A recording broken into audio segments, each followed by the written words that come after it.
Good evening, ladles and jelly spoons. My name is Lloyd De Jongh, and I'm here with the one, the only Usama Darkwing Duck. And we are going to be talking about the Quran, which is a subject that must be taken very seriously because it's a subject that demands that you pay it with due respect or you will die, as we've all discovered. So, and we decided we're not going to laugh at it anymore because we don't want to die laughing. Right, Usama? Listen, first of all, greetings to you and all your wonderful audience in the name of our Lord and our Savior Jesus Christ. Second, you need to announce the new name for the Quran. If you're going to talk about the Quran, you have to, from the title, you know the book or the letter. So it is called Anti-Logic Book. The Anti-Logic Book.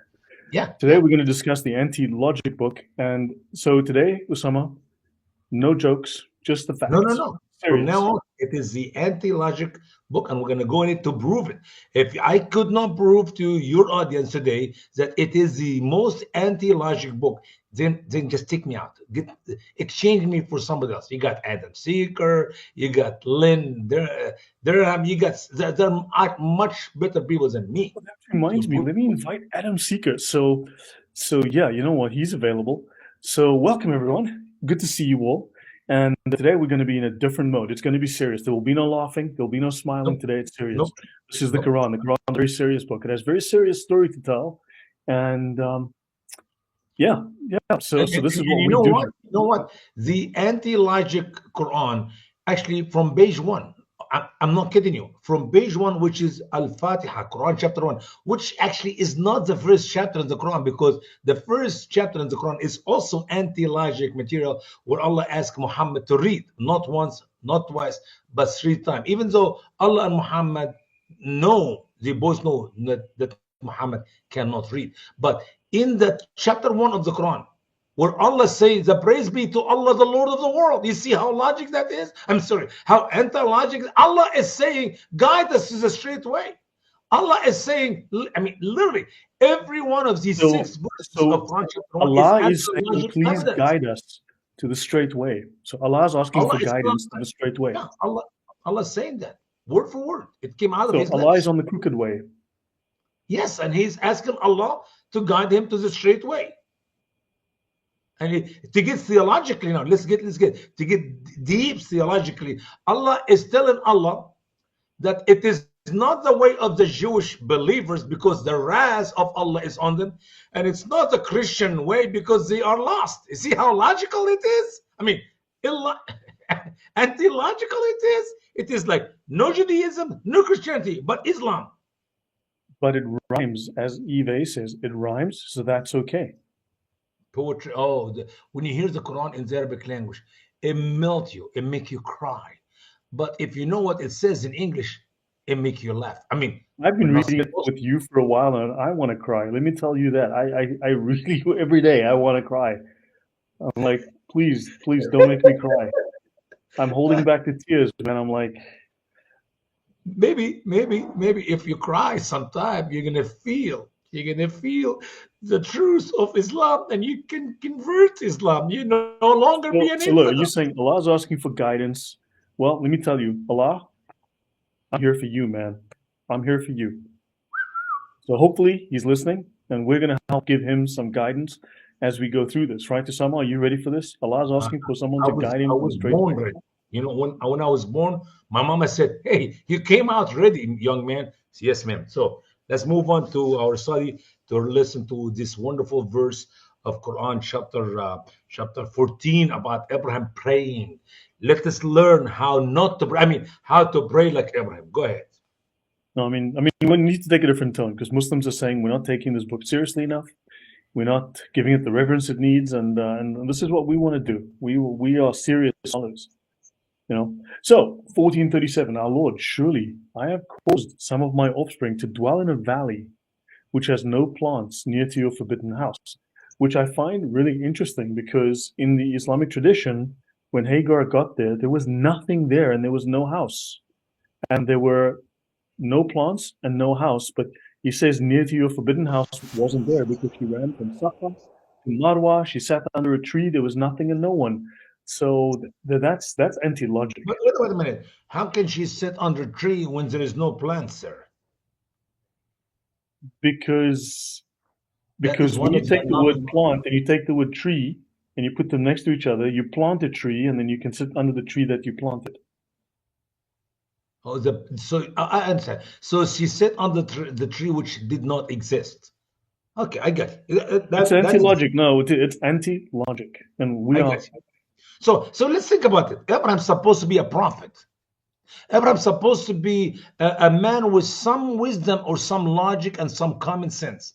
So he traveled all the way from here where he used to live in the land of Canaan, taking his wife and her little boy baby all the way, who still suckled from her, all the way, these hundreds and hundreds of miles, and just left it there.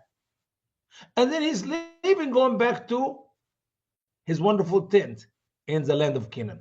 That is very logical. It makes sense. Go ahead, bro. Go ahead. That's exactly what he did. Yeah, that's so we have to ask several questions. Did Abraham leave Hagar and Ishmael near the forbidden house, the Kaaba? So then who built the Kaaba and when was it built? And we know it wasn't there, except it was always there. It was built by Adam, and we don't, and maybe it was covered by mud during the flood, but we don't know who Listen, unbuilt it, look, who look. uncovered it from mud.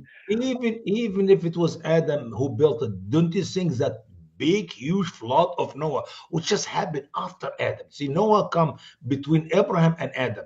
Do you think the flood maybe damaged that beautiful, long, strong building which was destroyed? As the Bible clearly said, everything on earth was destroyed.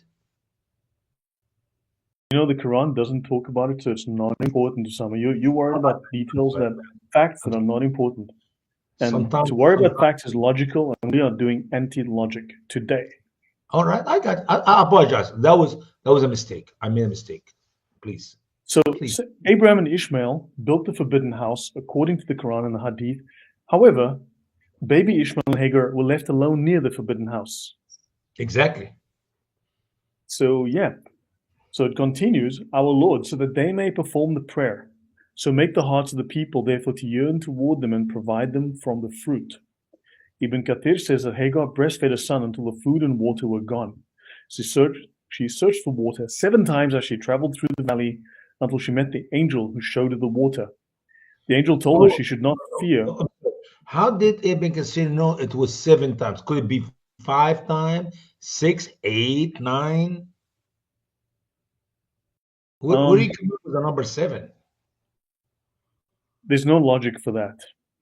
I get it. So we're absolutely proving the title for our study for today. It is anti-logic book. Go ahead. I'm sorry. Yeah, I mean, man. So the angel told her, do not fear, because the young man and his father would build the house. Okay, They where would can build we the house find? that's there right now. Just a minute. Where can we find that anywhere in the Quran? She met with the angels, and the angel told her, and all this wonderful. Where can we find? What chapter in the Quran is that? See, these are the pages that didn't make it in, that Ibn Kathir had, that unfortunately didn't quite make it into the final cut. It could not be Genesis account by any chance, no? No. This was the pages of the Quran that was eaten by the goat, the almighty goat. Yeah. These are the da'if pages of the Quran that wasn't added.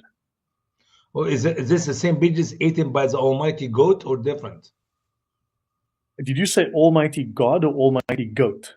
Goat. Goat, man. What is wrong with your ear? Almighty goat. Yes. Well, yes, it was definitely eaten. Yeah, these are part of the eaten pages. Correct. Listen.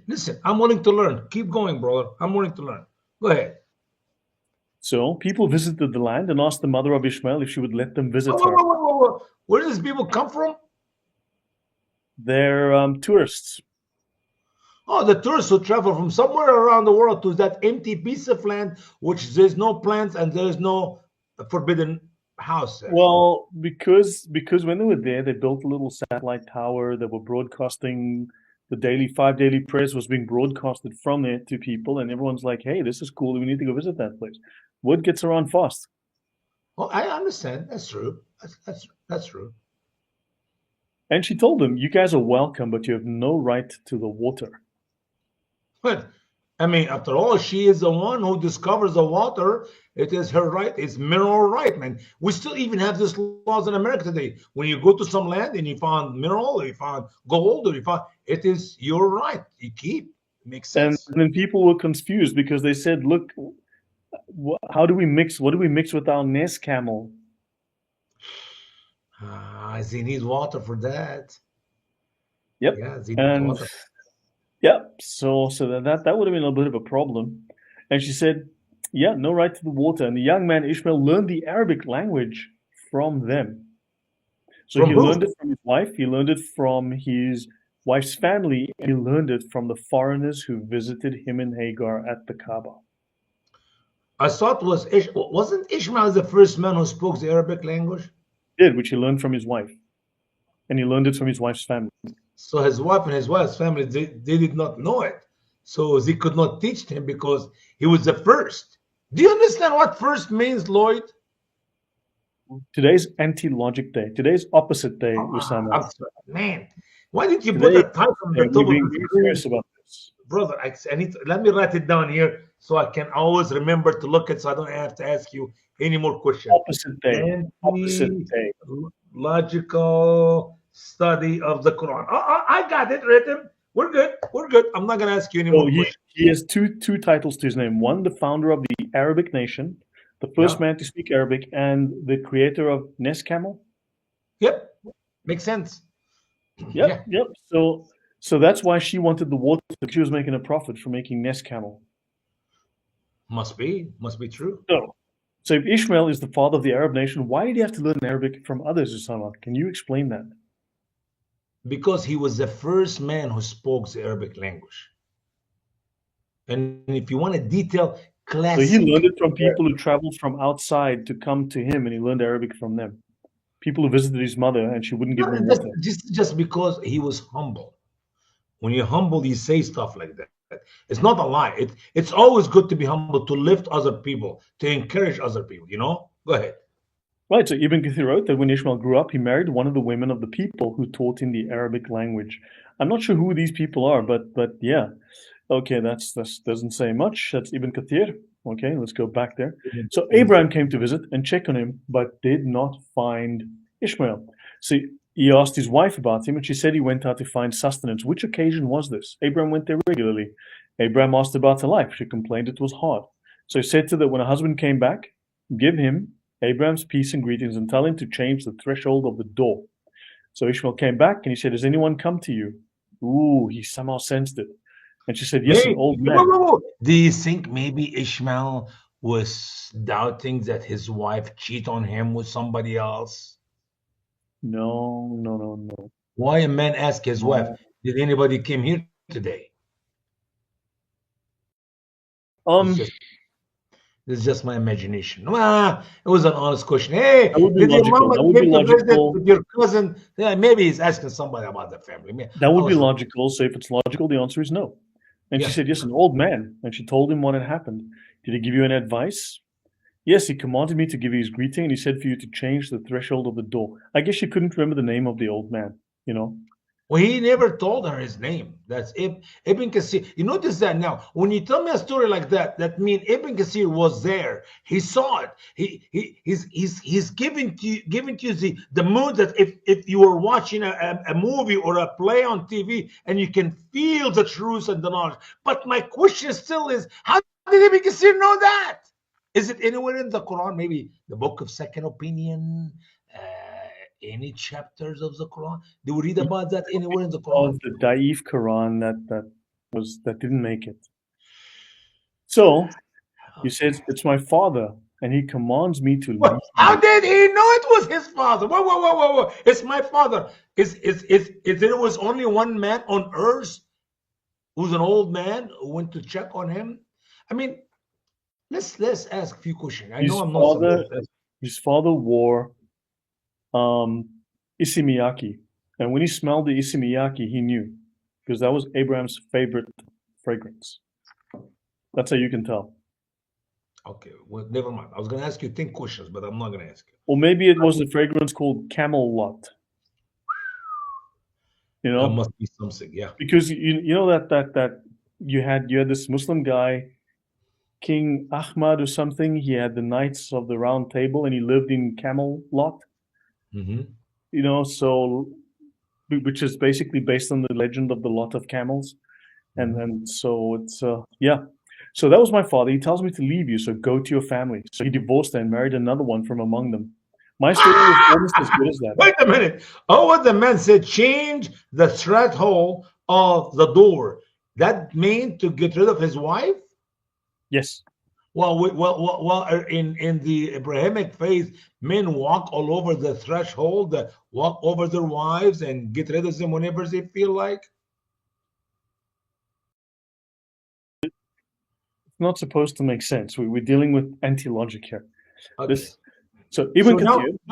now he got a new wife from among them, another Arab lady. Maybe she will help him with the vocabularies and the grammar of the Arabic language because he was the first man to speak the Arabic language. Remember? Yeah, well, Ibn Kathir then writes, Abraham stayed away from them, Ishmael and his mother, for some time. Then Abraham came to visit them a second time, but didn't Yeah. find Ishmael. Wait a So he minute. visited, He only goes there when Ishmael is not at home. Can't he wait until the end of the day? Maybe Ishmael comes and visits with. Imagine with me that this is the anti-logic Quran.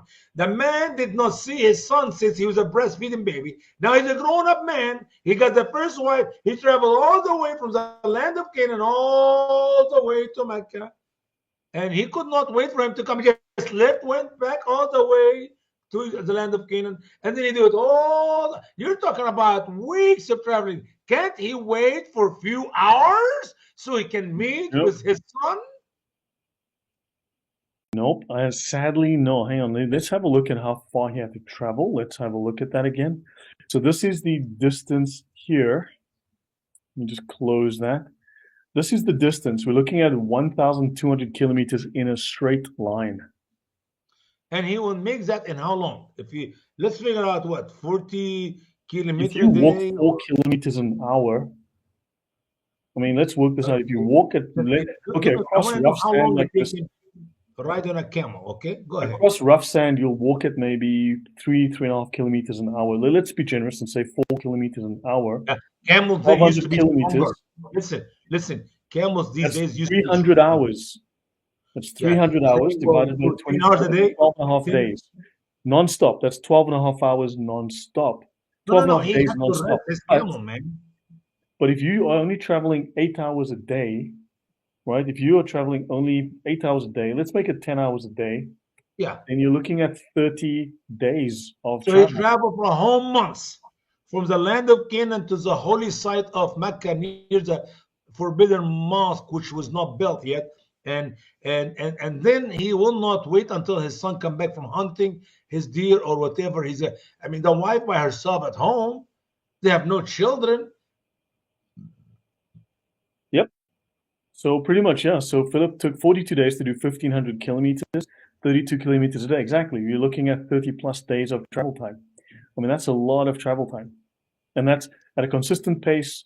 And But this is where across rough desert. imagine, Lloyd, you have not seen your son for 25, 30 years. He's a grown-up man, a married And the man now. first thing you do is say divorce your wife. Yeah, that's what you do. And you travel all these days so you can leave without saying hello to your son? Yeah, he was there 20 minutes. He traveled for 30 days, was there 20 minutes, and he left. Oh, I got you. It makes sense. That's what No, you do. That's what you do. You travel for 30 days on camel across 1,200 kilometers. You stay half an hour and you go. It's he's not here. Head damn it, let's go back.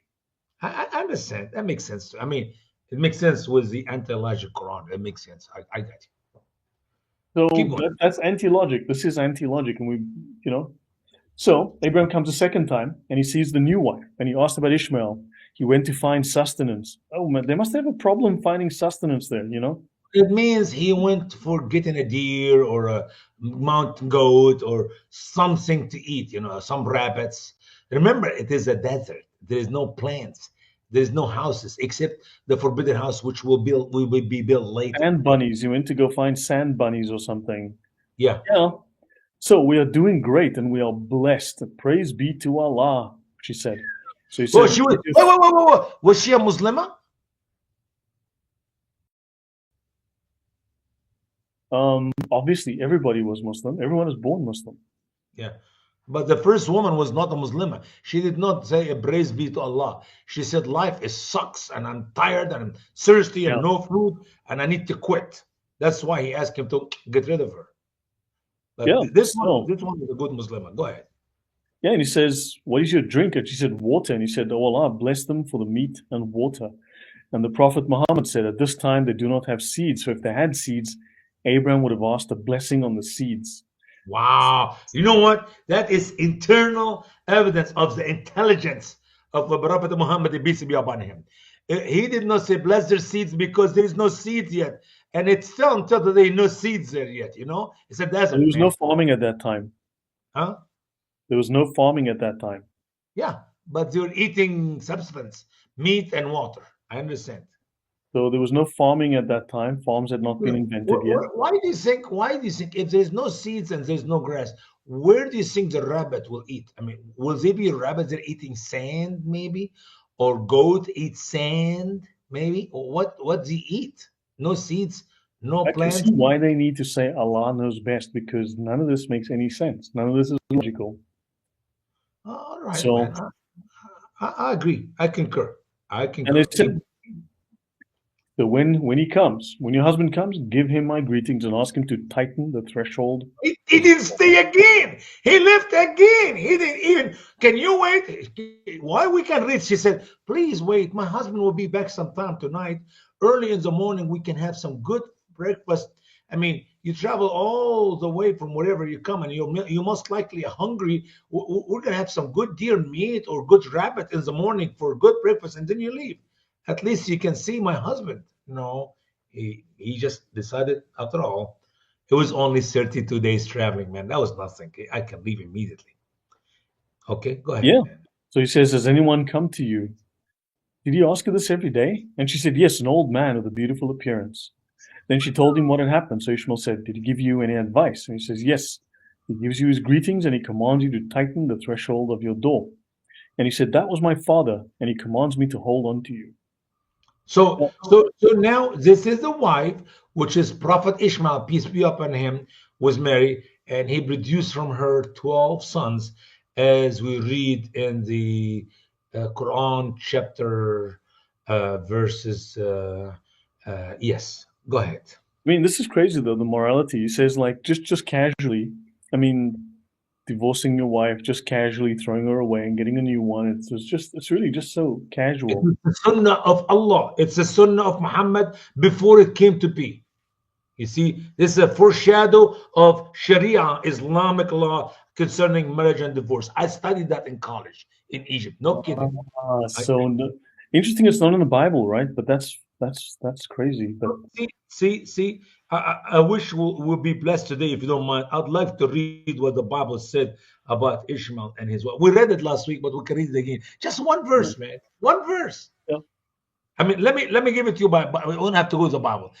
Hagar took her son, who was 17 years old, not a breastfeeding baby, and she got lost in Be'er Faran, and you can show it to you on the map. And then she went to Egypt because she is Egyptian. Make logic, make common sense. And there she got him an Egyptian wife, not an Arab wife. And he begot from her 12 sons. And we know their names, we know where they live, and we know where Ishmael died, and we know where Ishmael is buried. That is the Bible. You want to believe the fabrication, and I say it again, fabrication, not interpretation. You cannot interpret a verse that does not exist in the Quran, ladies and gentlemen. When I say, where did Ibn Kathir come up with this knowledge? The answer is Allah knows best. No, Allah is stupid. Allah does not know best, because if Allah knew, he would have put it in that book, the Quran. So Ibn Kathir is reading 4 verses in the Quran about Abraham prayer, and it does not make any sense. And out of these 4 verses, come up with 2 wives who taught Ishmael the Arabic language, who was the first man who spoke the Arabic language, and then he divorced the first wife, he killed the second wife, And who knows what else Ibn Kathir is going to fabricate about Ishmael. That is your Yeah, I prophet mean, Ishmael. can they, this is, man, you just read this stuff. Brother, Ishmael is not a prophet. The garbage lies Muslims believe all their life about Prophet Ishmael and Prophet Abraham and what is written in that stupid book, the anti-logic book of the Quran. It's just stupidity. Wake up, my Muslim friends. Wake up. I'm I not even mean, talking about Trinity, crucifixion, and the death of Christ, which Muhammad rejected. I'm talking about your anti logical book, the Quran, concerning Abraham and Ishmael, your ancestors. Ishmael does not make any sense in the Quran. He is not your father. You have nothing to do with Ishmael. Muhammad is not a descendant of the Ishmaelites. Muhammad is a descendant of Keturah. Go back to our last program if you have not seen it and watch it. You found that Abraham had another wife by the name Keturah, and from her he got the children and the grandchildren who live in the countries of the east. That's where Arab came from. If Muhammad's father was an Arab, if Amna was sleeping around, which make more sense to me because there's no way a woman can be pregnant for 4 years. But if Amna was sleeping around with a Jewish guy, with a Turkish guy, with some other guy who was doing business in the Saudi Arabian land, if there was business there, that means Muhammad's not even Arab at all. You don't know your father, the father of your Muhammad. You don't, Abdullah was dead 4 years before Muhammad was born. Let's make it short, 3 years. That means your Muhammad maybe have no tie to Arab, but somehow you tie him to Ishmael, the father of the Ishmaelite, and you made Ishmael a prophet. And where we learn that? In the Quran. Let's read everything written in the Quran about Ishmael. You know what you come up with? Nothing. You know nothing about Ishmael. And the information which is given to you by so-called scholars of Islam, like Al-Tabari or Ibn Kathir or others, all this information is nothing but stupid fabrication without logic. Makes no sense. lately, man, I can see how this is animating you, right? What's crazy is that Muslims these days, the more I speak to them, the more that they have to deny every other source, and it's no, just the Quran. Okay, show me this in the Quran.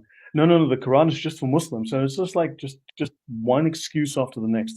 Someone was saying the Quran's all you need. I said, okay, show me the list of names of Muhammad's wives. Show me the double shahada. Show me how to do the prayers from the Quran. And this guy couldn't. And it was dozens and dozens of lies and excuses. And I mean, so I asked him, why does Islam Q&A say the Sahih Sunnah is wahi, it's revelation from Allah? And they refer here to the hadiths, right? It's wahi, it's revelation. The Sunnah, the hadiths and the Sirah are revelation from Allah. And you have to believe in them as a Muslim. So it says it is essential that it is established in the heart and mind of every Muslim that the Sunnah, which is the words, deeds, and approvals attributed to the Prophet, is one of the two parts of divine revelation. And the other part of revelation is the Holy Quran. It says here. So I asked him, so why is Islam QA lying to so many Muslims? The biggest Islamic advice site in the world is saying the hadith and all that is revelation, that is valid. You Muslims must. And it's like, yeah, I don't know about that. Just excuse after lie, because we know Islam better than they do, and all they can do is lie. It's stupid. And when you look at this, why are academics not asking these logical questions and saying clearly this story is false? Cannot be true. There's no way it can be true. Well, if it does not go against the Quran, most likely it is true in Islam, even if it does not make any sense whatsoever. Adam, I sent you the link on your WhatsApp, and I sent you on Skype. And here it is, Adam. Welcome. I sent you the link to the Streamlabs. It's in the chat now. So Adam's here as well. Welcome. Yeah, you can join us. I mean, this was yeah, so hopefully Adam can join us. Check your WhatsApp and Skype. Links are there. Yeah, I mean, this is nuts. I mean, this is just dumb. I mean, this is dumb beyond. Yeah, it is dumb. I call it dumb for dumber, brother. Dumb for dumber. Anybody. And then also, valid question. It's revelation, but they didn't think about writing it down until the 9th century at the earliest. Anti-logic, definitely. None of it makes sense. None of it makes any sense whatsoever. Very good point, Coleman Kane. Yeah, JC. So, yeah. So, Yeah, so this, I mean, the whole, none of it makes sense. I'm trying to be serious about this, and like, I can't, because you look at it and like, this is stupid. And 3 times he visits, and 3 times he's not there, whatever. You're like, how? Brother Lloyd, I'm not kidding you. When I said what I said early in the beginning of our broadcast today, that the Quran starts on page 1 to the last page, it is not a logical book. It is loaded with nonsensical material. I mean, literally one page after another. Maybe one day we'll do a show, you and I, for a couple hours. And what we're going to do is we're asking our people to choose a number between 1 to 400. That's how many pages in my Quran. People can choose any page between 1 to 400. We'll do this for 2 hours. And we're going to read these pages. And I'm going to assure you, in each and every one of these pages, which people are going to choose by luck, random, I need page 68. I need page 42. I need page 165. Whatever number, we're going to read that page and in the Quran, and we'll find similar to what we're talking about today. The whole entire book is like that. It doesn't matter what Muhammad's talking about. But Yeah, so we have, guys, we have Adam in the studio. Adam. Hello, everyone. Peace of Christ be with you all. That is awesome. This is a new tool. I never thought about this tool or something. So, yeah, This is your favorite Murtad, Adam. Yeah! Hello, everyone. Your favorite Murtad is live over here. Listen, Adam, we're talking today about the anti-logical Quran, man. And we are in continuing with our study in the story of Abraham. And so far, I'm almost about to say the Shahada. This close. So if you help me out here, so it may be in the end of our broadcast today, which is going to be less than an hour from now, I will be saying the Shahada in gibberish language. Oh my God. Oh my God. That's just so beautiful. But brother, what you were talking about the father of Muhammad and all, that was just beautiful. And if you look at the references from Siratun Nabi by Ibn Kathir, page number 51, 52, 53. These 3 pages describes clearly that there is not a single person on the face of planet which can connect the dots of Muhammad's lineage all the way to Ishmael. Are you sure about that? Because I read it, man, all the way from Adam to Muhammad. Exactly. And they said that anybody who has done this has fabricated it. They Wait a have minute. used. Are you trying to tell me that Muhammad was not son of Abdullah, son of blah, blah, blah, blah, son of Adam? Yes, sir. They said it's fabricated. It is. They have used conjectures. That's what they actually said. That if anybody shows the lineage all the way to Abraham or Ishmael, they said, how did it come to know? They have used conjectures. Right. Adam, the answer is very simple.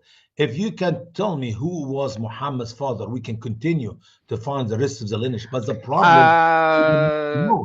I know that. That was Buhaira Darahab. Yeah, I'll give you the evidence. Let me give you the evidence. Okay, before you laugh, listen to me. Yeah. When Muhammad was born, the light came out from the VJJ of Bibi Amina. And how far that light was seen? All the way to Damascus in Syria. Sham, Devon, To all Busra. the way up. To Busra. I can see them. All the way to Busra, according to Siratul Nabi by Ibn Ishaq, all the way to Basra. And who was living in Basra? Buhaira Darahab. Yeah. Okay. When Muhammad was traveling with his uncle for the caravan, not the caravan robbing, the real caravanning, who was the first one who saw the mole on Muhammad and said he will be a prophet? Buhaira Darahab. Yeah, but Okay, no worries. Two evidence. Let's go to the third one. Who asked Khatija after being widowed twice to marry Muhammad? Buhaira Darahab. So all of these things, like the guy It's like he is the father of Muhammad. But how do you know at the same night where Buhaira was with Amna in bed, that the same night she got pregnant with him? How do you know that? Maybe she got pregnant with the guy the following night or the guy the No, night before. brother, you need to understand this very important fact that like you said that Muhammad was born 3 years or 4 years after that of his father. So you know maybe Amina was with Bohera for an extended period of time, 3 to 4 months, because But whoa. If you know that Islam teach a woman can be pregnant for 4 years, no, we it are not could talking be about Islam. any Forget Islam. listen, brother, it could be any man in the previous 3 years whom she slept with is the one who got her pregnant. How do you know? I understand, but I'm not talking about Islam. I'm talking about the reality, because if you talk about Islam, then yes, he was born 4 years after that of his Adam, Muhammad, you're his trying father. to use, brother, you're trying to use logic. Tonight show is about anti-logic Quran. You're on the wrong date. Let me show you something for the people. This Yeah. is, I understand. Let's proceed before our brother shows us the that thing. Brother, is it possible to show my screen? Yes. All right. So I'm not going into pregnancy because all of our friends knows what pregnancy is. This is Siratun Nabi by Ibn Kasir. Let me show it to everyone so that everyone will know. This is Life of Prophet of Muhammad, Volume 1, Ibn Kasir by Ibn Kasir. All right. So this is a proper book. Ibn Kasir wrote this Sirah. And if we go to page number 52, not this one, 51. Uh, all right. And it says, okay. And this is what Malik, God bless him, did not ensure over the attempt at tracing genealogy back before Adnan. So they say Muhammad's genealogy can be traced back to Adnan, but nothing before him. Okay. Al-Sohaili commented also, we have merely discussed tracing back the lines to accord with the school of thought of the scholars who favored and did not disprove it, men such as Ibn Ishaq, Al-Bukhari, Al-Zubair bin Bakr, and Al-Tibrani and others. So all of these agrees that we cannot trace anything back before Adnan. All right. As for Malik, Imam Malik, God have mercy on him, he expressed disapproval when somebody asked someone tracing the descendant back to Adam and commented, where's come to this knowledge of that? When he was asked about tracing back to Ishmael, he expressed similar disapproval, asking, who could provide such information that Muhammad could be traced back to Ishmael? Malik also disliking tracing the genealogy of the prophets, such as saying Abraham, son of so and so and so and so, and so on in this book. Also, Haley commented also, the Malik's viewpoint was analogous to what was related to Arwa bin Zubair, who Yeah. reported to said, we have found no one who knows the line between Adnan and Ishmael. So Muhammad can trace back to Adnan, but not to Ishmael. It is reported, Ibn Abbas said, between Adnan and Ishmael, there were 30 ancestors who are unknown. Wow. Nobody knows those. And Ibn Abbas also reported to have said that we have traced back lines descendant as far as Adnan. The genealogists have lied twice or thrice, even going back to Adnan. And is more characteristics of Ibn Masud, who said was like that of Ibn Abbas, and Ibn Khattab said we carry back genealogy only as far as Adnan, Yeah. and Abu Umar said, stated in his book that Ibn Lahi related to etc. We never found anyone who knew genealogy back past Adnan nor past Kahtan, unless they are using conjecture. Yeah. You know, very good point, Adam. In the Bible, we know the genealogy of our Lord Jesus go back all the way to Adam. That's a fact. As a matter of fact, in the two genealogy we have for Mary and Joseph, well, they both go back all the way to David. Even though Muslim can look and say, "Oh, look, there's contradictions about." No, you idiot. One is for his father and one for his mother. That is the father, the husband of his mama, not the father physical of Jesus.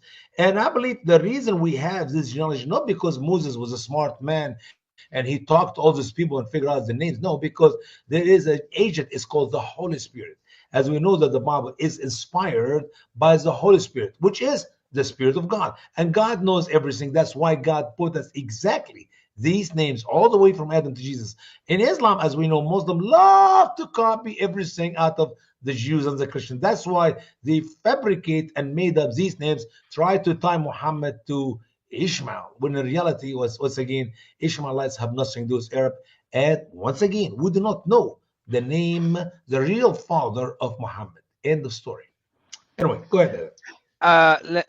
One more thing before we continue, because I wanted to show everyone what does this means when they are talking about Adnan. So I'm gonna share again. Yeah. I don't know. Just want to mention in the Sharia, it says the minimal duration of a pregnancy is 6 months and the maximum is 4 years. And there's other schools that have longer. Sure. Absolutely. I know 10 years. I can show you 10 years. Don't worry. So if you look at this image, this is Muhammad. Okay. Oh, Here. hold on. You just shared something different. Okay. Yeah. Unshare that one. I don't know how to do that. So just Give me a share sec. this one. Yeah. No. This one? Go back to the other one, brother. The other one. Oh, The image. The I image. kicked the wrong one. Sorry. Okay. How do I unshare then? I don't know. Can I'll you kick unshare it. this? I'll kick it. You just share again. Sorry, my bad. No worries. No worries, sir. No worries. Yes, he's bad. I You just know, stopped sharing. I mean, it's but sorry. he's bad friend.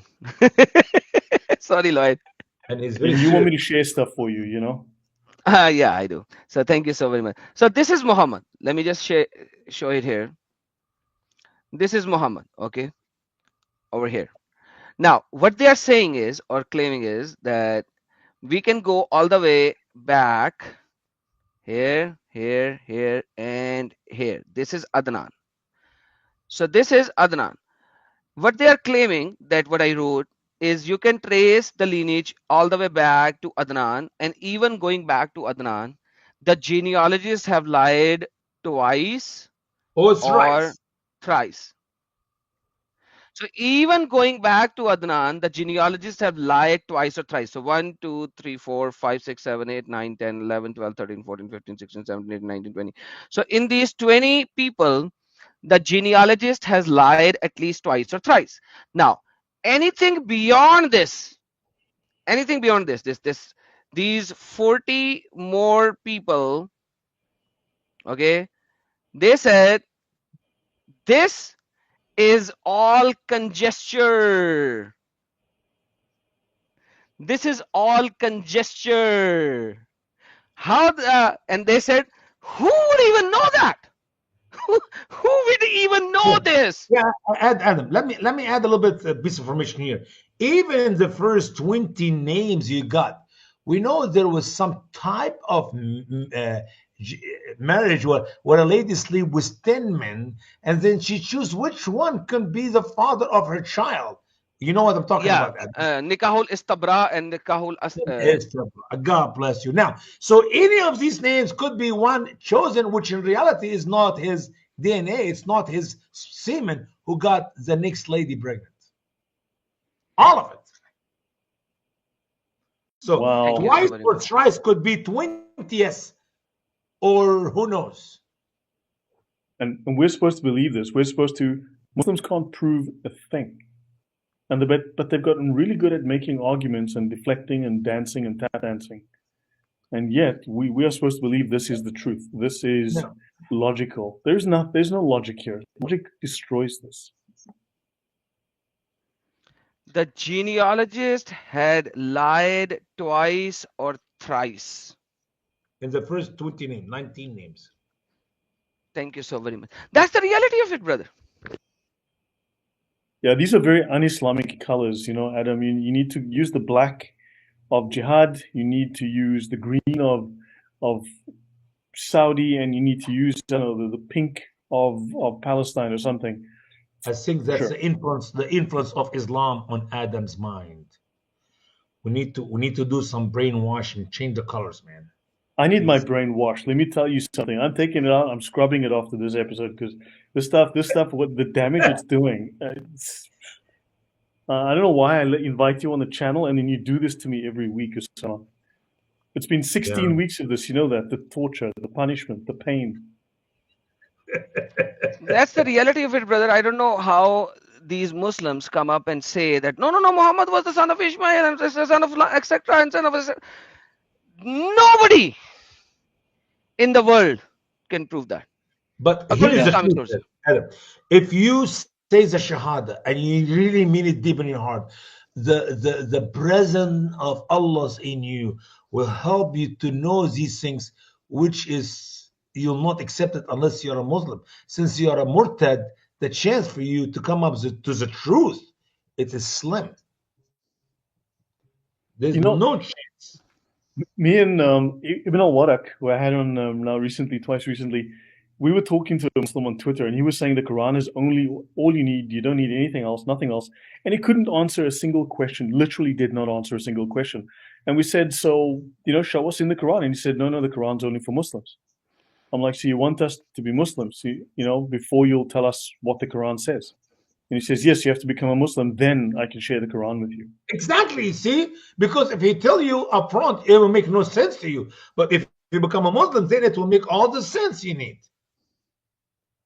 You're like, okay, so how are we supposed to believe you if you can't answer us from the Quran that you say has the answers? How are we supposed to believe? He says, well, no, it's because it's only for Muslims. This is not for you. Like, but how are you going to convince us Islam is true if you can't answer us using the book that you say has all the truth? And it was just the dumbest, just dumb, just seriously dumb. Yeah, yeah. I So, can't believe it. I can't believe it. It must I be mean, can an they prove this? Can they prove Abraham was in Mecca? Can they prove any historical evidence, any archaeological evidence? Can they prove that this building goes back to Abraham? Can they prove there was a settlement during the time of Abraham? Are there any cultures that speak of a place there, of Abraham being there? Is there any evidence of travel? Is there any kind of record, anything written, anything engraved? It's just nothing. as a matter of fact, as we read the Quran, Lloyd, we see today that the opposite is true. I can disprove to you what the Muslims are saying about Abraham just by using some simple logic and simple common sense about that which is declared to us in the word of Allah in the Quran. I mean, he literally left Hagar and her baby boy in a place where there is no life. So if you, that is the verse of the Quran. So when A you read barren the place. Yes. interpretation of Ibn Kathir, now he's going against the Quran and making up this great fabrication to make up a life for Ishmael with the first wife and the second wife, bringing Abraham to visit. And he did not even wait for a few hours to meet with them. He went back twice. And we don't know where this information came from. And this It's all makes made perfect up. sense. He traveled 30 plus days across harsh desert, and he doesn't wait 30 minutes to talk to his son that he hasn't seen since he was a baby. The son who is now married. He doesn't even come to the wedding. Well, because Allah did not ask him to go on the wedding. But I thought he had the Burak because in the Sirah, then he's got the Burak and he used to go every day to play with his son. No, no. Worse than that. The earth used to fold for Abraham. The earth used to fold for Abraham. So the distance is this way. It fold in at the beginning and the end. Just a few walks, few steps of Abraham. He's there with his son, and then after he leave, go back. The earth open again, and the Spacewalk, distance goes to the see. Stargate. Yep. Man, this Islam is yeah. I mean, there's so much that is just illogical, cannot be proven. There is just no substance, no reason, nothing that tells you to believe this, unless you It's just just, want to believe in myths. and the reason you don't believe it because you envy Ishmael and envy Muhammad and envy the Muslims, as Allah stated in the Quran. You envy them. Someone's asking about the 4-year pregnancy thing. I mean, that was go to Reliance of the Traveler, page N95, divorce, page 567 in the book here.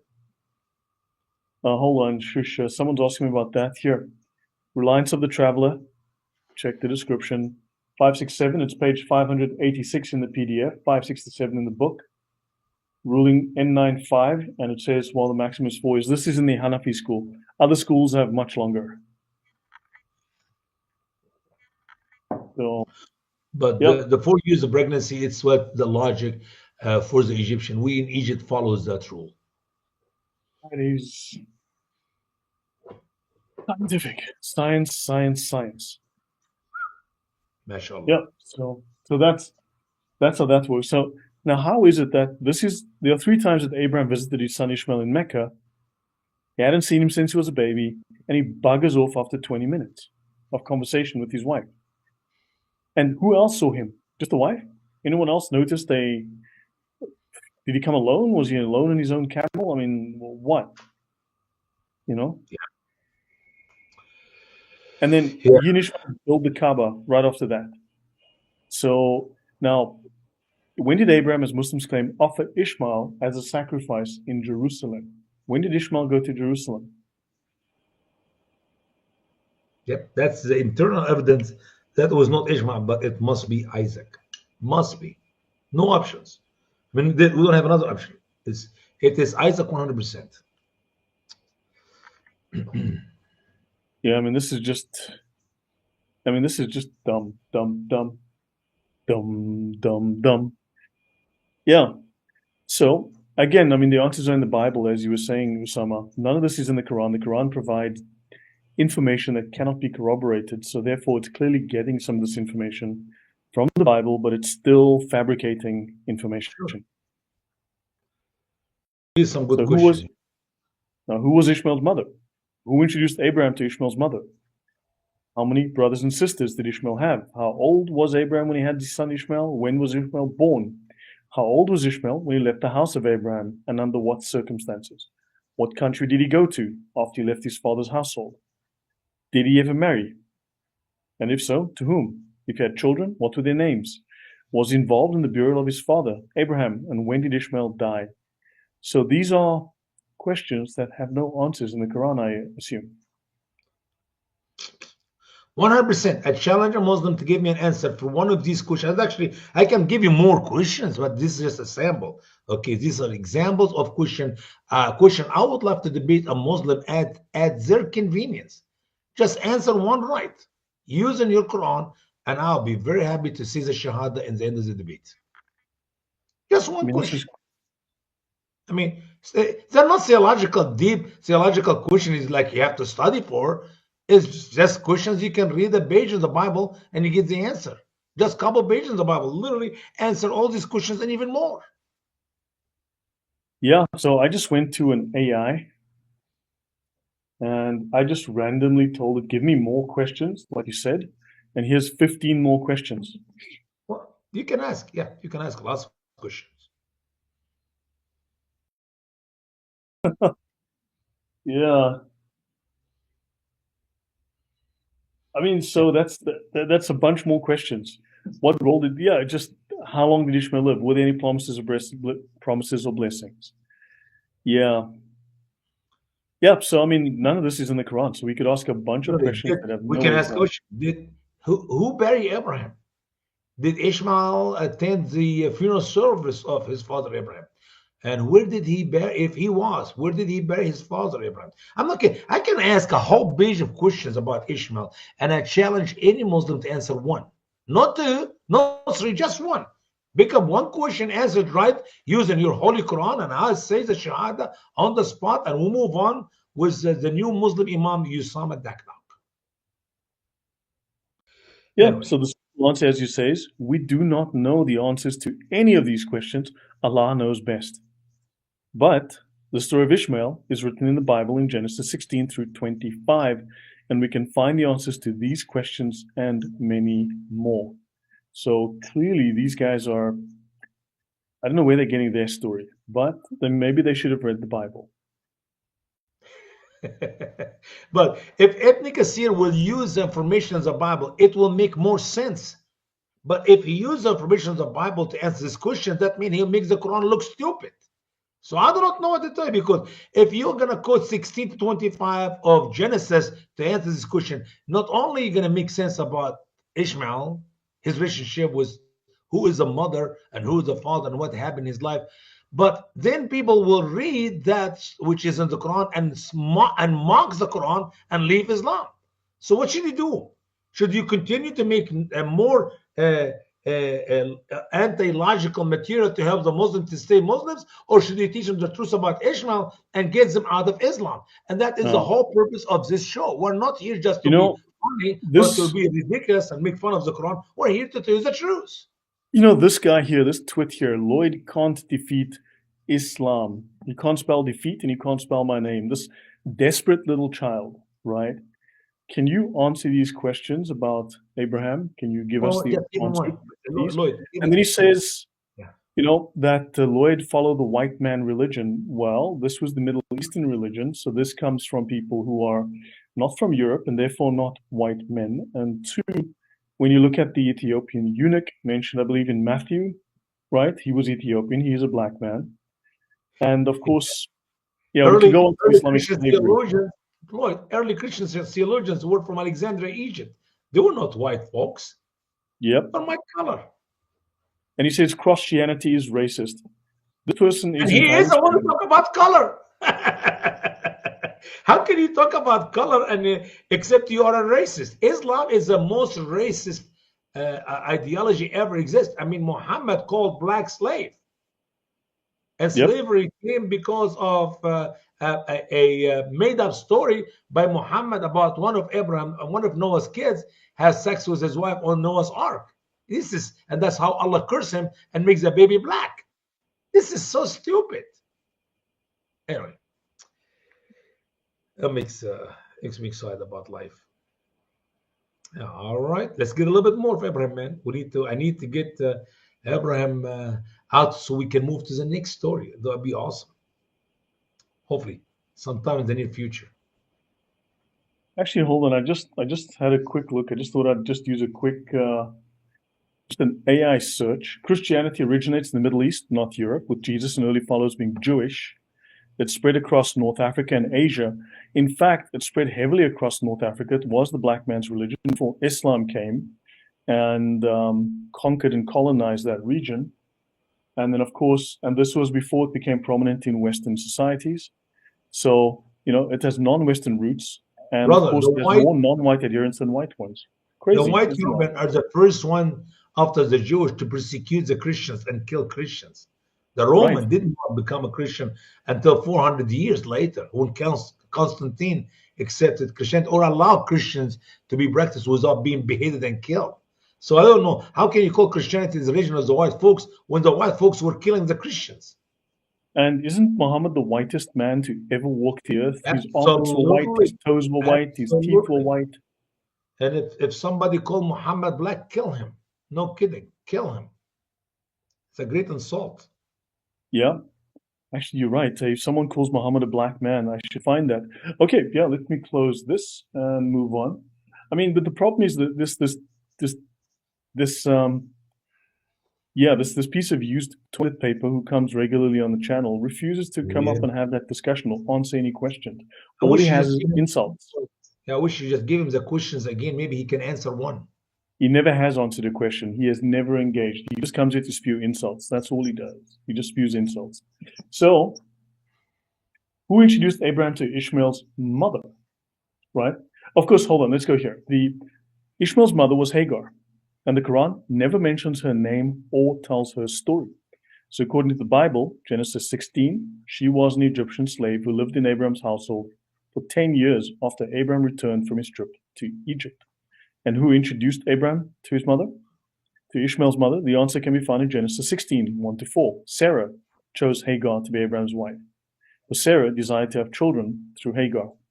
I would take the word wife out, if you don't mind. I would call it concubine. A lady to sleep with. Okay. Sarah becomes jealous. She complains to Abraham. And he allows her to do whatever she wants with Hagar. And so Sarah mistreated Hagar to the point Hagar ran away, as seen in Genesis 16, verse 5. So, how many brothers and sisters did Ishmael have? There is no reference in the Bible that he had any brothers and sisters. According to Genesis 16:11, when the angel of the Lord met with Hagar, He told her to return to her mistress and declared she would have many children through the child she was carrying and to call him Ishmael. So how old was Abraham when he had Ishmael? The answer is in Genesis 16:16. He was 86 years old. So yeah, there's a lot more detail in the Bible again, and nothing in the Quran. The Quran just says, "Trust me, bro." Yeah. And scholars of Islam say Allah knows best, which Yeah, obviously from his words in the Quran, I know he did not know Allah at all. He is ignorant of all these facts. Go ahead, bro. actually, I'm just trying to find that. Yeah, let's continue. So, shall we go through all of the details? Or I think, it's clear that all of these answers are in Genesis, right? I have a So, question. So sure. you were reading Islamic source. I don't know what you were reading. What are you reading? Ibn Kathir. This Okay, is so Exposing the Truth. This is the book by Usama Dakdok. did Ibn Kasir said that Hagar was the wife of uh, Abraham? Abraham. Yeah, he was, but yeah, he made up the claim, of course, without any evidence. But in Bukhari, it says that Hagar was the concubine I know. of Well, Abraham. at Genesis said concubine. Yeah, in Bukhari, Sahih al-Bukhari, it says that Hagar was the uh, Well, Ibn Kathir liked to embellish his material and change it to make it look very positive and very nice. That's why, to be honest with you, I prefer to go to Al-Tabari than to read Ibn Kathir. yeah, Al-Tabri is much better, but then Al-Tabri doesn't know Jack because he's gonna tell you 20 things and none of them will actually be true because I don't know Ibn where Kathir, and Ibn nobody Kathir knows. cleaned up, yeah, and Ibn Kathir cleaned up Al-Tabari writing and add more fabrications. Like, I don't know where Muslims come up Exactly. with their knowledge. It's impossible. So that's why I always advise a Muslim. You want to know about the stories of your prophets? Go to the Bible and reason and throw your Quran away. Yeah. Is Ibn Kathir Sahih? For a lot of Muslims, it is Sahih, but then again, what happens is they'll reject whatever they don't like and they'll accept whatever they like. So I have a lot of people who come in and they say, we accept Ibn Kasir. And when I show something from Ibn Kasir, no, this is Za'if. I was like, you just said you accept Ibn Kasir. So yeah, that's the reality of it. It's just Al-Tabari almost 300 years after Muhammad, 200 something. Ibn Kathir 700 years after Muhammad. It's just no reliable sources for any material about anything, and they're just making it up. They're simply making it up. Like Muhammad made up his Quran, they made up their own fabrication to help the Muslim to understand the Quran. You cannot understand the Quran by stories have nothing to do with the Quran. That's not interpretation. Yeah. Anyway, And it's interesting that I get these idiots who come on, but when they say that the white man's religion, Ethiopia is very probably historically the very first formal Christian state, right? You have King Azana of the Aksumite Empire adopted Christianity, right, based on figures like Frumentius, right, another black man, and he made it an official religion before most European nations. So now you've got Christianity in Africa, and it's not a white man's religion. This was in Africa. yeah, Christianity, brother, Lloyd, Christianity is a brown man religion to begin with. I know. Because Trust me, everyone in that part of the region were brown yes, like Usama Dakdok because my that's the color. region where Usama came from.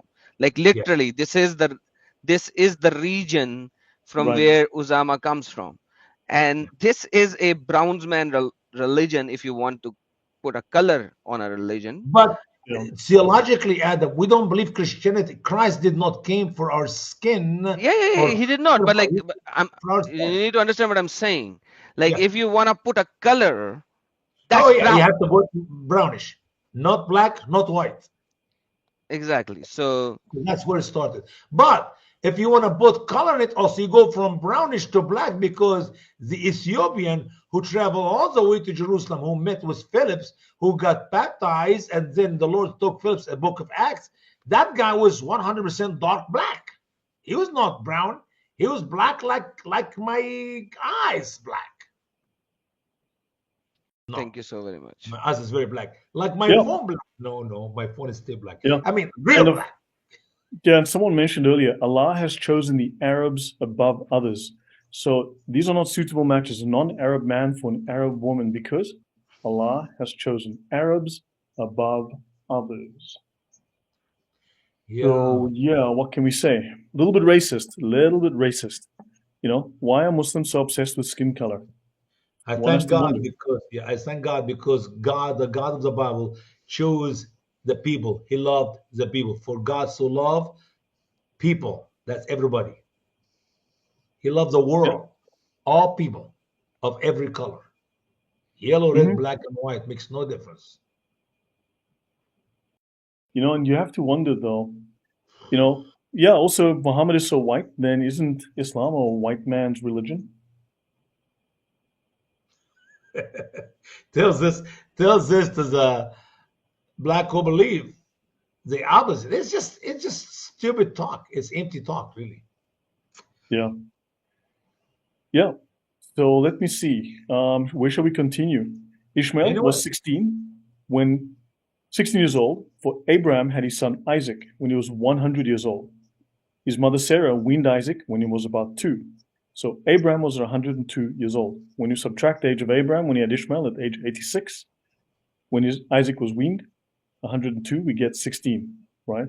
So yep. Ishmael, 16 years old when he was mocking Isaac. Sarah became angry, asked Abraham to kick out the slave Hagar and her son, for she said that Ishmael, the son of a slave, would not share the inheritance with her son. Mhm. And this is a typical, yeah, this is, like I said, this is a normal reaction towards a mistress who had a son in such circumstances. Abraham hated to do this because Ishmael was still his son. But God told Sure. him to listen to his wife and do as she said. For the promise of blessing was to be given through Isaac. But notice, if the Arabs are favored by Allah, then the Jews cannot be favored anymore. If the And Allah Sharia said in says the that, Quran, He favors them above the world. And Allah said throughout the Quran that He picked them up to be the carrier of the prophethood and the book and the wisdom. That is Allah's word in the Quran. I mean, Allah in the Quran is telling us Muhammad could not be a prophet because Muhammad is not the descendant of Jacob, Israel. You see, the problem is the Quran does not support what Muslims claim. Not only the Bible does not support what Muslims, but the Quran itself. Go to my Quran, brother, if you don't mind. Open the yep, Quran and let's look and favorite. Look for the word favorite.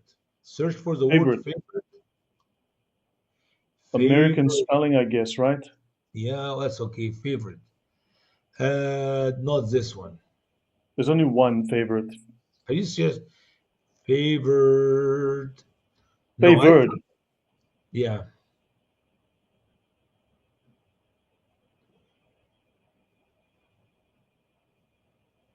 favored. Praise be to Allah, who has favored us above many of his Okay, believing keep servants. going. Keep We going. favored them. Okay. Is created and favored you with sons. What else? There we go.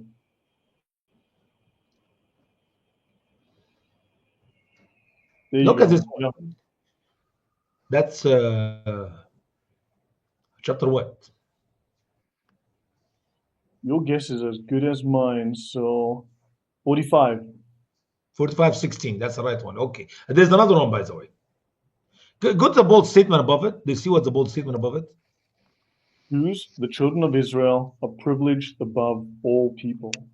Does this fit with the verse coming after it? And indeed, And we gave the book and the wisdom and the prophethood to the children of Israel, and we provided them with the good things, and we favored them above the worlds. Now, recently, I had a Muslim say, no, no, but the Jews back then were Muslims. indeed, we favor the Muslims above the. Okay, no, you know what? People can say whatever they want. Let me 45:16. Let me show you where else we have that statement. Actually, oh, actually, I give you me a second. Da-ra-ra-ra, ra-ra-ra-ra, ra-ra-ra-ra. I'm going to give you the second verse because it's very important.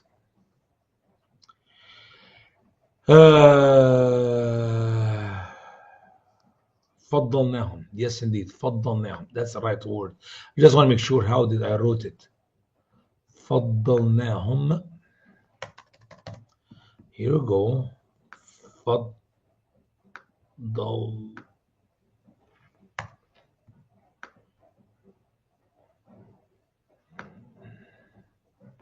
Yeah. So yeah, that's just how that works, right? Yeah. So let me see.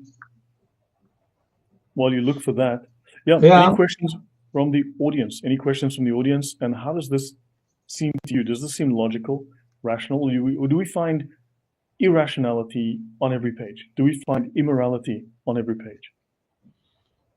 Yeah, things were different back then. Yeah. Yeah, and it's amazing how, you know what? Someone came on my channel a couple of days ago because I was using the Yeah. term Daif Bukhari, and they were like, "Don't you know why are you quoting a Daif hadith?" And I left a comment for them. I said, "You do realize that's a joke because it's Sahih Bukhari and it shows that you have no idea your own sources." And then they, instead of admitting their error, they were like, "Oh, so you mislead the audience. You are lying to your audience. You're giving them the wrong information." I'm like, it's like my audience knows exactly that's a joke, and it's just Muslims are stupid, but they cannot admit their lies. It's that simple. Yeah. So, Usama, what was next? You wanted to say? Well, I don't have the right verse in front of me. I couldn't find. But the problem is when you read comments like this in the Quran, it is also not logical. Why? Because you see that Allah also uh, chose or made David and Solomon to be better than everybody else in the world. Wait a minute. How many people are the best for Allah? I mean, like the normal statement you read, Allah favored Solomon and David here in Quran chapter 27 verse 15. But what I'm trying to say is when you see Muhammad is the first Muslim, okay? Abraham is the first Muslim. Adam is the first Muslim. Lot is the first Muslim. Abraham was the first Muslim. When Muhammad used the word first, means anything. It means nothing. We preferred those people above the world. You go prefer another people above the world, and we prefer another people. Like I always say, you're my special friend. And people actually saw that I really mean it. And they found out later that I say the same statement about 10 other people. So for Usama, everybody is my special friend. And it's very simple because I don't remember people's names. I say, hey, my special friend, how are you? Allah had the same problem. He favored people above the world and every type of people. And they were the first one who speak Arabic. And they were the first one who believed. And they were the first one who was Muslim. How many? 50 of them. You cannot say that Allah favored David and Solomon above the world. At the same time, Allah favored Jacob because Jacob was way, way, way before Abraham. You cannot have them post favorite. One Right. of them is favorite, not the other. But you will see that it's very clear. Muhammad could not be a prophet according to these verses because obviously he's not a descendant of Jacob. If you try to make him a descendant of Ishmael, that's fine. But you don't see in the Quran that Ishmael, Allah favored him and his people above the world to make the prophethood and the book and the wisdom given to him. But we see that given to Jacob, who is also named Israel in the Quran. And by the Right. way, if you ask a Muslim, how can Jacob name change to Israel? They have no idea. And the answer is in Genesis. Anyway, so let's Right. move on with our Is reading. Ibn Kathir the main fabricator, or is he copying from previous fabricators? He's correcting what is written by Al-Tabari. Al-Tabari is the first what you call scholar who collected material from other people to be interpreter of the Quran. And Brother, if may you I talk ask you a about question? Yep. What does Kasir means? a lot, What does much, Ibn Kasir means? the son of a Ibn the lot, son of something. It's a son of many? the son of much. No, no. No, they literally, so you were to say his name is that he is the son of many men. No. No, that's come on. Why are you saying no? Okay, let's. What does Kasir means? Many. You mean a lots of men been involved with his mama? I'm not saying that that's his name.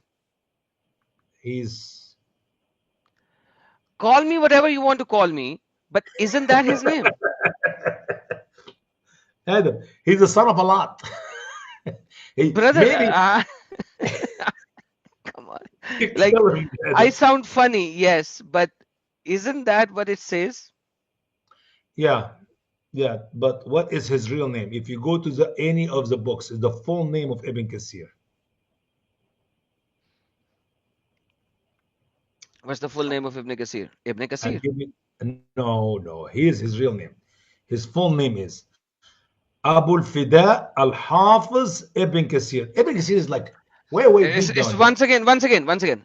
Abul Fada al Hafiz. Hafiz is the one who has memorized stuff. Yeah, Okay. Abul Fida. But who is the son of? He is the son of many. Kathir. Yeah. Like Legion. There's no legion. Hey, listen, you guys don't insult my great scholar. I like him a lot. I'm using him to write another book here. Okay? So you're using a person whose name is Ibn Kasir, the son of many. No, because he have lots of knowledge. That's what. Kathir could be anything. Hey, Yeah, but like when you add Ibn with it, okay, you know Ibn. I mean, now is that even his continue. real name? I mean, is that even his real name? We I mean, use Ibn in Egypt to insult people too. I don't know why you are defending this guy, but I don't defend him. I'm just trying to be nice. All right, let's talk about the circumcision. yeah, let's do that because man, this Adam thing, sorry, this Abraham thing just is hurting my brain. That's So, okay. the time of circumcision of Abraham and his son Ishmael. Ibn Kathir stated that Abraham was circumcised at the age of 99. He also circumcised Ishmael and all the slaves and others that were with him. So that would have made Ishmael 13 years old. So where did Ibn Kathir come up with this information? That's a good question because it's not in any of the books of Allah's word in the Quran. Yeah, so according to Muslim scholars, Ishmael had gone with his mother to Mecca when he was an infant. Ibn Kathir also stated that Abu Huraira said that Muhammad said that the cat in the hat said that Abraham was circumcised when he was 80 years old, and Allah knows best. I mean, this just tells you we have no idea. another question. What does Huraira means? Huraira is a cat, What does Abu Huraira means? the father of the cat. Imagine, brother, how can you have these kind of names of the people who are transmitting hadiths? Don't you think this is all freaking made up? I'm sorry to use the F And word. he transmitted what, 5,300 hadiths? This guy? Isn't that like, don't you see it's all made up? It could be. It could be made up, all made up story. And the proof is in the pudding. I mean, think about it. I can share with you hadith contradict of completely 100% another hadith by Ibn Abbas. Ibn Abbas said this, and they give you a nice bunch of other names and end with Ibn Abbas who said this. Another bunch of names and ended with Ibn Abbas who said this. Look what Ibn Abbas said in the previous three hadiths. The opposite of it, different three opinion, But and they all do know, taken by Ibn Abbas. I mean, you do know that hadiths abrogate hadiths, just like Quran verses abrogate Quran verses, hadiths abrogate hadiths, and hadiths can abrogate the Quran, and the Quran can abrogate hadiths. It works And both ways. Sharia abrogated Quran and Hadith. Correct. I can show you. Correct. It is the of final. laws It is the that are out of final. the traveler goes against the Quran and goes against the Hadith. Yeah, but the Sharia is the final understanding. It is the final word. Yeah, made by human. Except for John Week, and except for John Week and this guy Islam Truth, they are the final word, as you all know. These Muslims are the final word. Yeah. Yes. So what is crazy is Muhammad is born circumcised, and how did that happen? Was he? Yes, in the Sirah, he's born circumcised. Actually, There are some weak evidence about it, but who saw Muhammad butt naked and reported that he was circumcised? And how do you know it was circumcised? Oh, at the birth, you mean, when he was a baby? Whoever, whatever time, who saw Muhammad butt naked? Later. We don't know. Here we go. You can see it here. Let me just zoom in. Bugger. Let me just zoom in here. Muhammad, this is from the messenger of God was born circumcised Yes. and his umbilical cord was detached. Perfect. Did he see it? Yeah, yeah, we have pictures. No, he did not see it. Who is this guy? This is Abu Nu'man. Abu No, Nu'man was not. this is actually Ibn Kathir al Sira al Yeah, but Nabawiyah. like, who is he referring to? He's referring to Abu Nu'man saying that, or who's saying that? Yeah, let me just go to the top so just everyone can see Yeah. the So name of. my question is, who saw Muhammad when he was born, circumcised? Amna. Like who's? Amna saw him as mama. So did Amna Nobody. stated that? Nobody. So I know what you're giving to. I just showed you this book, Yep, page yep. number 52, that nobody knows the lineage of Muhammad. But what I'm saying is very simple. Who saw Muhammad at the time of birth to see that he was butt naked and uncircumcised? Listen, when the light came out of her, she looked down and she saw Muhammad, and there was no the skin and there was no umbilical cord. He was born like that. Yep. His grandfather, it says according to Ibn Kathir, his grandfather was amazed Hmm. and said, "Yeah, this son of mine is sure to be Perfect. important." What is the chain of narration? Um, None. None. so So it's in the just book. like, so I understand. I understand. So you need to understand the science of hadith to be correct or incorrect or zaif. The science says that there should be chain of narrators, number one, and those all of those chain of narrators has to be, you know, the who had never lied kind of a chain of narrators. Now, Khatija was 40. There is not a single chain of narrators for that. Okay, it's a statement. According to Islam, and I'm not saying that according to every other historical evidence, I'm talking about Islam. It has to have some chain of narrators, and those chain of narrators has to be sahih to call the matan, which is the body of the hadith or the text, to be sahih.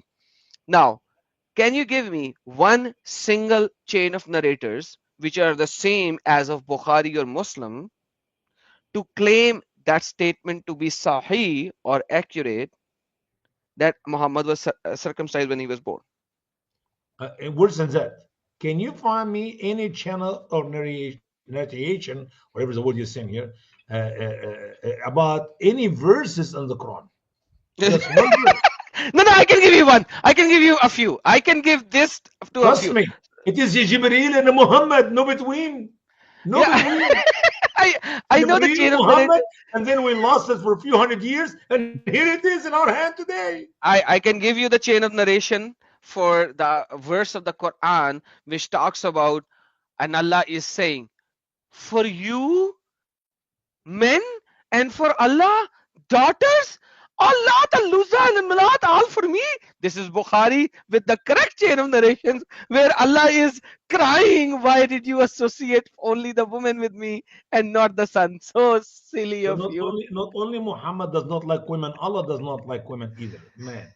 Alhamdulillah. That is why, isn't it why Allah gave woman menstruation, so that she will never be equal to man, because during the menstruation she can't offer prayer, nor can she fast, hence her deen is less than a man.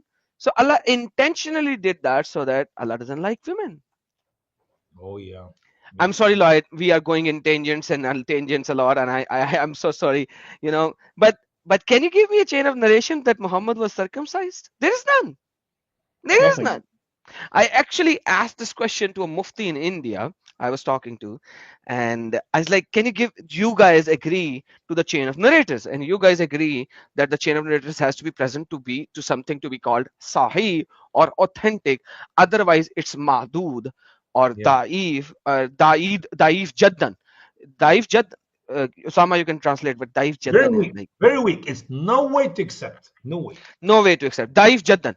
So, Mhm. if there is no chain of narrator in Islam, the reference is called Daif Jaddan. It's like absolutely garbage, rubbish. Throw it in the bin.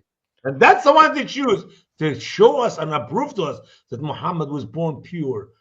Even the skin of his penis was not there. It was circumcised by Allah or by Jibril. But you know what's so amazing? And when we quote some hadiths, which is have a good list of names, except one guy there who they said that he lied. Why you give me the hadith to start with? But because of one name in the middle of the names, now it's become a week. Thank you so very much. Set aside. Set aside. Like everything that we I don't know what was the topic today, and I'm so sorry. Things are going Abraham. in tangent. Abraham. No, this is fine. If you look at Abraham, Abraham was so once again, brother Usama. Why was Abraham asked to circumcise? It's he set apart his people to be separated from the rest of the world, that they will not be in the future marriage or given to marry or married to uncircumcised, because this is God's chosen people to bring Christ to the world, that God promised to Abraham that the whole world will be blessed in his seed, singular seed, that is through Abraham, Jacob, Judah, David, Christ. That All is right. a list. Let me remove the theology out for all the Yeah, people who are not even Christian. yeah, So if you're circumcised in those eras, if you get married somehow, the person, the lady will know that you are not from among them. yeah, You are from among the God's people, the yeah. people of the God that they claim, whatever, right? Let's just Yeah, put it that way. All right. sure. I'm gonna not gonna finish the sentences. Now, imagine in those time, God set the people apart to show these are my people. Okay. These are my people. My people, no matter what, you will be known because you will never be able to grow this skin back. All right. Now, coming back to the same point, can you give me one single reference of Islam stating why do Muslims has to circumcise? They're just copying the Jews, brother. Copying the Jews, and this is part of the life of Islam. Everything about Islam So, comes from somewhere else. Yeah. so you're telling me there is not a single evidence which tells Yep. us why a Muslim has to circumcise? Nope. Not whatsoever. Why do they circumcise then? To look like the Jews. To look Wow. like the people who live in their days. It's copying. Okay, let me ask you another question then. Muhammad was at a funeral once, Hmm. and a Jew passed by. What And did he the stood Jew up. said? And Jew said, "We used to sit and pray for our dead just like this." And what did Muhammad do, brother? He stood up. Yep. Copy. And what did he tell his people? Do not copy the Jews, right? Yeah. Do not Right. copy the Jews. We are not going to do what the Jews do, right? Yeah. Right. Well, All it's right. that's a life of contradiction of Muhammad and of Islam. Sometimes they copy, sometimes they don't copy. No, no, Depends. no, no, no, no. It's the opposite. He said we are going to be exact opposite to what the Jews do. Yes, but when it comes to circumcised, he was copying the Jews. Ah, man, you're killing me. So Yeah. Muhammad is full of contradictions where he would say something without And by the way, knowing what the real essence well, is. Adam, by the way, he said he stood up because of the angel was in the funeral, not because of the Jewish guy. Later, No, no. At that time, he said because of the Jews, yeah, according to the Muslim hadith. And this is Sahih Wow. hadith, by the way. yeah. So, and Abraham, okay, let me ask you another thing because I know you have to say a lot about Abraham. I've done a stream with you on Abraham. Let me ask you, when God said sacrifice his son, let me ask you, brother. Okay, ask me the same question. If somehow some divine voice comes to my mind and say, sacrifice your son, do you think I'll do it? No. I will not do it. I'll be like, who the hell are you to say such a stupid thing?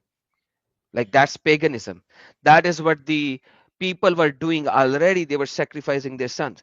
What made Abraham sacrifice his son? He Well, was not case. He was a not case. It's very simple. no, but if It you was read the even a Jewish dream in the world. scholars, just pause a second. Mm-hmm. If you read the Jewish scholars, the Yes. way that they interpret that verse is not that Mm. Abraham sacrificed his son. What they say is that God asked Abraham not to sacrifice his son. They said, prepare your son. God said, Abraham, I want you to Forget the Jewish prepare scholars. your son. Forget the Yep, Jewish these scholar. are I'll, called I'll, I'll, people. I'll, I'll I'll Yeah. go. I'll show you what Paul wrote in Hebrews at just a little bit. So Yeah. we go back.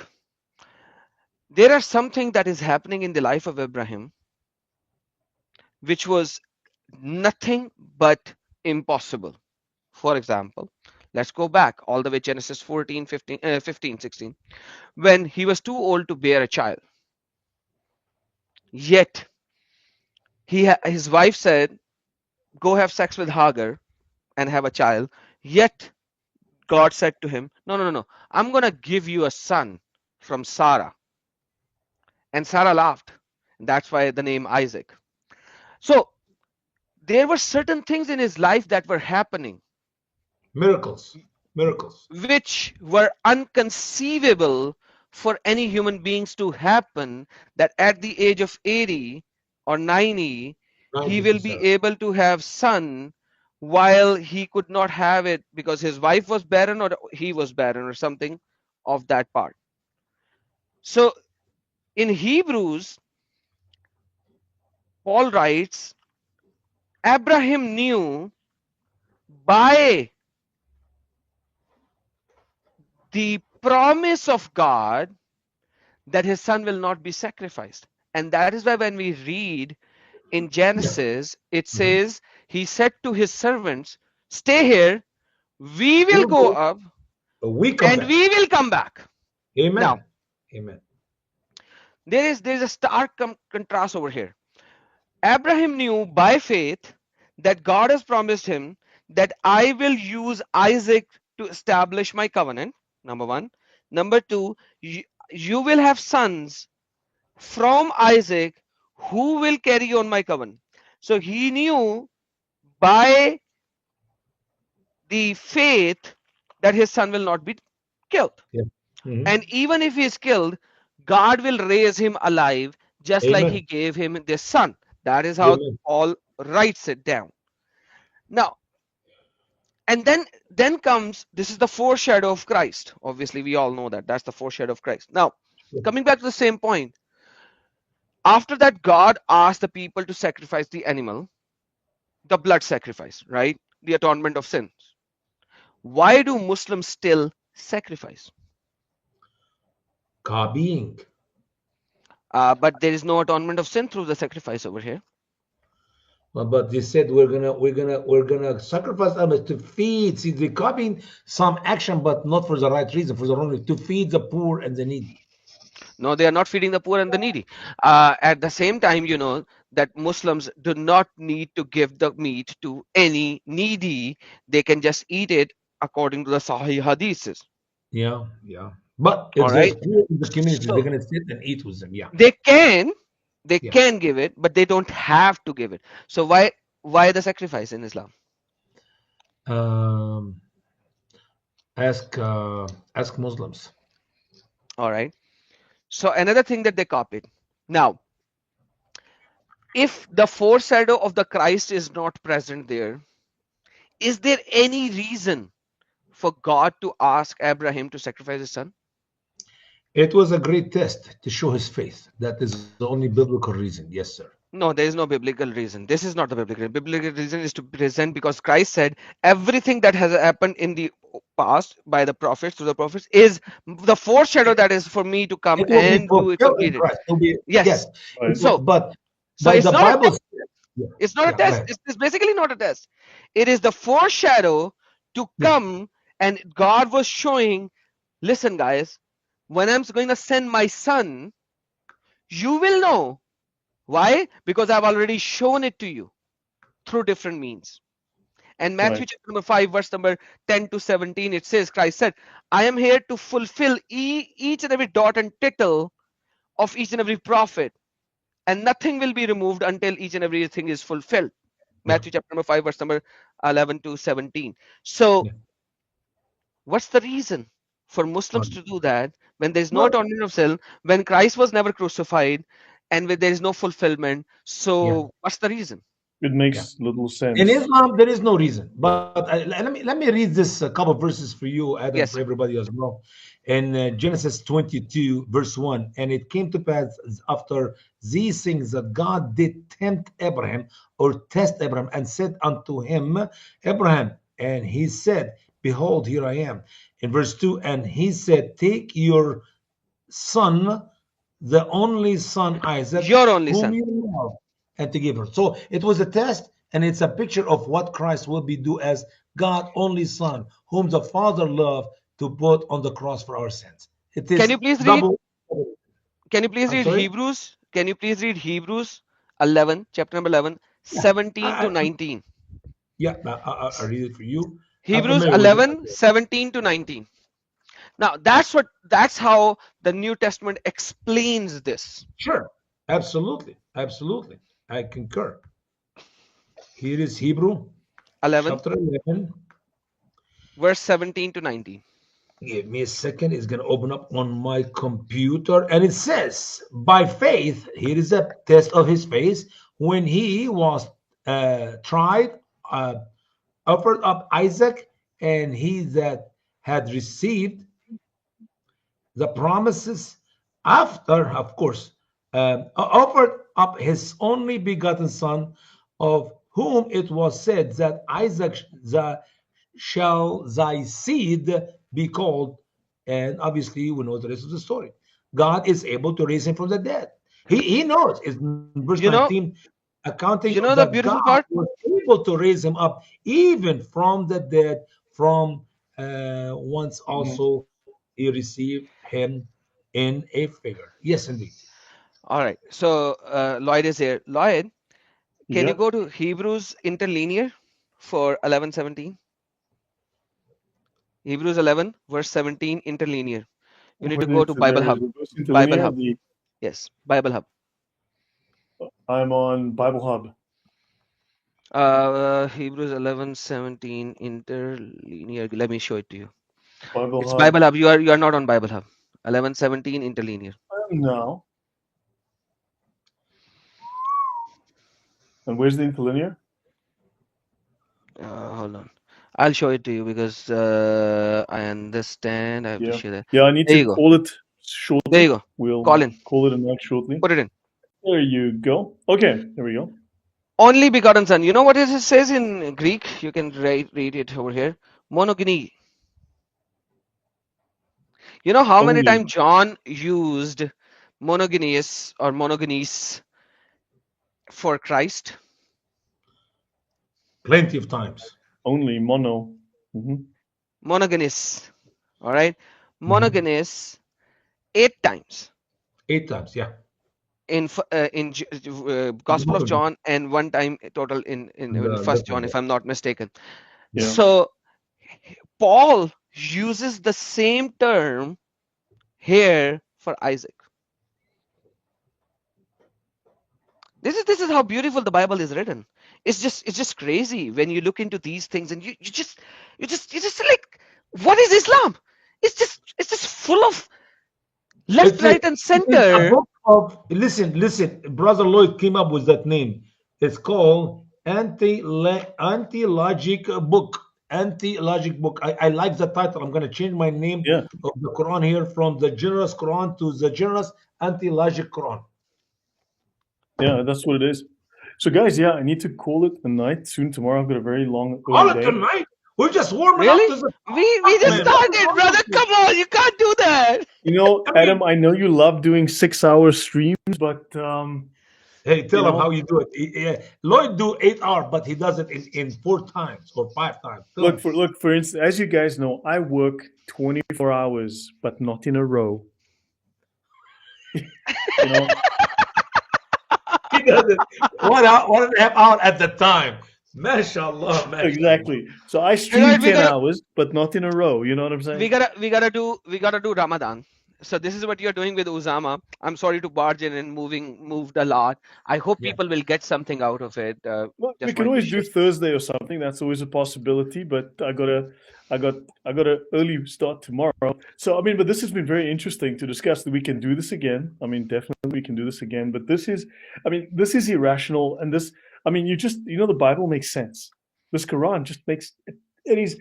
And I'd like to say also, people were mentioning jihad is Moloch worship. It is human sacrifice for Allah. That is jihad. But in it, actually, Muslims are helping Allah, because if it was not for the Muslims, Allah could not have done that. They are Allah's helpers. Yeah, That's Satan's good. little helpers. Yeah. I'd much Lastly, rather they were I'd love Santa's to little do another, helpers. Lloyd and Adam. I'd love to do one show about Ramadan, and we maybe block maybe 2.5, 3 hours for it, if you don't mind. Yeah, we gotta do that, Usama. We have to do that And as when do you well. want And to? When do you want a Thursday or something, or when do you want to I do it? wrote Thursday will be good. I wrote 2 articles. No, Thursday. Yeah, Thursday will be good. I wrote 2 articles on the topic of Ramadan, and boy, oh boy, I got plenty of material. oh, if Usama and I start talking about Ramadan, Lloyd, you need to fix 8 hours. No, Okay, no, no, look, I no. mean, We'll make it short. Lloyd will die. We don't want to lose him. He's too young to die. He's so handsome. He's nice looking guy. Yeah, look, yeah. guys. I mean, look, you guys are. I'll just do the following, and you guys will just continue. I can hear you. You need to, when you do that, you need also to mute the mic, because you put us to sleep, and then we all go. All right, guys. Thank you so very much. I think Lloyd needs to go. Thank you. Take care. God bless you. Allahu Asghar wa Yeshua Akbarul Azim. Yeah, guys. No, thank you, Alright. Adam, for coming on. That was great. So let's chat in a couple of days. Sounds like a Yeah. plan, but I'm so glad we were making sense after reading this book because it drives me nuts. All right.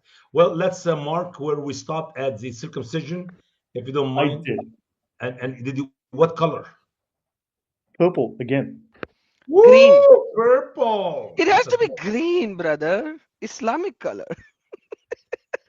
Usama likes the purple. He's wearing his purple shirt. You know what I'm saying? That's maroon. When did maroon color became purple? Compared to that Yeah. red, it is purple. Yeah. So I got to hang out with the big boys tonight. So that was cool. You know. Well, So, see you guys next Thursday for Ramadan, and maybe next Tuesday to continue with our study of Abraham. Yeah, and then also next week, I will, just so everyone knows, next week will be like my last week of streams, because at least for that, until the 16th, until the 14th, I can maybe stream, because on the 17th to the 29th, I am unavailable. I'm actually going away, and I will be deep in the bush for a lot of that time. I'm going to be nowhere near a signal, not even a phone signal. So for 10 days, I will be offline most of the time. That will be an awesome vacation, man. I could not take a Yeah. vacation. When you take your phone with you on a vacation, that's not a vacation. That's most Yeah. likely. So at least half of that time, I'm going to be nowhere near Wi-Fi or phone signal. I'm going to be Good. deep in the bush. So I'm looking forward to that. Enjoy your So, vacation. yep. But that's so from the 17th to the 29th, I am definitely unavailable. But guys, thank you. It's been really entertaining. To the audience, thanks for the questions and the comments. Always good to see all of you again. Dragon, Villain, Mary Alex, Raf, Dragon again, Just Janice, J. Alfred Proofrock, and everyone, and Adam, our super guest, and Usama Darkwing Dakdok. Much appreciated, guys. He is the terror that flaps in the night. And and we have Adam. Your favorite Murtad. But you know, I always love having a live stream with Lloyd, and you know, with Osama, it's a whole different ball game. You know, but Amen. Lloyd, when I'm doing live stream on jihad and Sharia, you know, it's so good do it with Lloyd, because the part that I show from the Quran, Lloyd just and it's like Sharia manuals there. So Lloyd, I love you, brother. You're doing an Thanks, man. awesome job, and your channel is the most underrated channel that I've ever seen. This channel should be like blasted out, and I don't know why it is not. Maybe people don't like your face. You need to get a plastic surgery done. So other I'll than just that, do like this. Yeah, maybe if I got you a face put for this, radio, man. My yeah. face is for Now, radio. look at the number. The number went up. Now the number went down again. Oh man. Yeah, guys, I know. So look, as everyone was saying in the chat there, we're a great team except for me. So guys, if you don't do it for me, at least do it for Osama, right? And Adam. Oh, wow. No, I love you, brother. Appreciate you. Thanks, So guys, Adam, for yeah, doing that hit today. the likes. You know where to find Adam. You know where to find Usama. Usama's linked in the description. Adam needs no introduction. So guys, yeah, thank you. And we'll see you on Thursday then. We can have a chat about Ramadan. All right. God bless you So all. take everyone. God bless. See you. God bless. Bye. Bye-bye.